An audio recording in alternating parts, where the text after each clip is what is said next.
Once again, Congress party is batting for talks with Pakistan. Ashwani Handa, who is close aide of Rahul Gandhi, is coming out and saying that every time government takes name of Pakistan but does nothing, it's important to talk to Pakistan. How do you say this?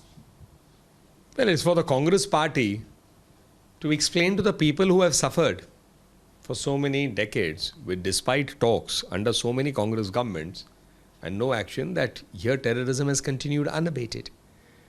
If there are to be talks, whether there are to be talks, when there are to be talks, this is part of a larger strategic, diplomatic decision which Prime Minister Modi's government will take at the appropriate time based on the realities. Pakistan hasn't moved in any direction. On the contrary, through all the years of talks, what did we see? Parliament attack, nothing came out of it. On festivals like Diwali, bomb blasts by Pakistan-sponsored terrorists, nothing came out about those investigations. The Mumbai attack, what happened in that? Nothing came out of it. This is the history. What is the history under Prime Minister Modi's government? Exposing Pakistan globally, diplomatically creating an atmosphere in which the world also now recognizes that Pakistan is part of the problem in terms of terrorism. Additionally, when they cross the red line, you've had Uri, you had then the surgical strikes. You had Balkot after Pulwama. Just to clear a sign that India and government of India will not tolerate anything here because Indian lives matter. So now, every time we have seen this Gupkar gang coming out and vouching for talks with Pakistan, we have recently seen the killings taking place, and yesterday itself you would be knowing about the killing of a Sarpanch. Once again, this Gupkar gang along with Congress party vouching for talks with Pakistan. This entire lot of people in Jammu and Kashmir who immediately start saying we should talk to Pakistan must first go and meet the family members of those who are being shot down by the terrorists who are coming from Pakistan. And then they should ask whether these talks should happen or not. Viewers, you just heard both the Congress and the BJP, and now we are being joined by Major General G.D. Bakshi, who tracks events like this very closely. G.D. Bakshi, two questions to you. One is that the killings of elected officials continues in Jammu and Kashmir. What are the terrorists gunning for? And the second is, now there is talk of holding talks with Pakistan, I presume also because there is a new government there. What do you think the Indian government should do at this point? Should there be any change in our policy towards Pakistan?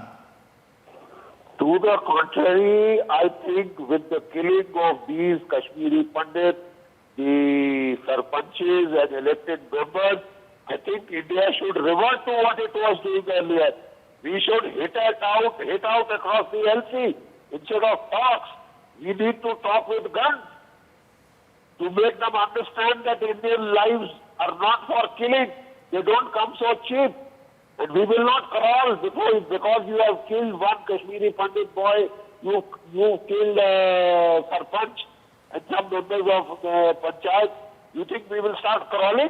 This is what Congress wants us to do. Crawl, beg, give away Kashmir. It is nonsense. I think the government has taken a very nice, firm approach. It should stick to that. There is nothing to talk about. What is there to talk? The only thing to be talked about is when are you giving the okay? That is the only thing to be settled. What else remains to be settled? 370 has been removed, 35A has been removed, Kashmir is prospering, and yes, they are trying to disturb the march to prosperity by doing these terrorist actions. They do terrorist action, we will retaliate across the line of control. That should be the Indian government response. Not going on, crawling on all fours to Pakistan, don't kill our Sarpanches.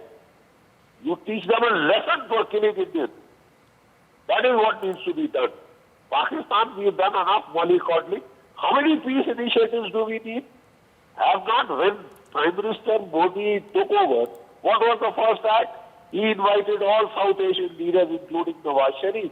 What we got? Pathankot, Uri, a whole lot of stab in the back. Because the Pakistan army and the Pakistani political leadership always work at cross purposes.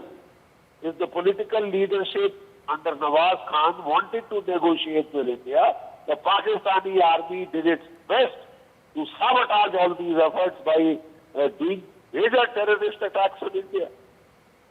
And they successfully sabotaged every single peace effort. So how do you expect any difference? What has changed in the equation there? Nothing has changed in the equation. The army is still dominant. The army has just kicked out Nawaz Sharif. And if reports from Islamabad are to be believed, they also thrashed Imran Khan in his own office. Right. So you think that army will allow peace talks to go through? आप क्या बात कर रहे हैं? Right. Major General G.D. Bakshi there with a very clear opinion. There is no need to speak with Pakistan. Talks with Pakistan have invariably been followed by terrorist attacks, and there is no change in this irrespective of governments, is what Major General G.D. Bakshi is telling us. However, there are parties that continue to bat for talks with Pakistan. Let's listen in to some more political reactions coming in on the murder, the terrorist murder of another elected Sarpanch in Jammu and Kashmir. There is terrorism from Pakistan, but Congress wants talks even as Pakistan supplies terror. This is the same Congress party that spoke in the language of Pakistan on Article 370. That on one hand, Pakistan targets our civilians, targets innocent people, and on the other hand, the Congress says that we will have talks with those who supply terror. This is the true face of the Congress party.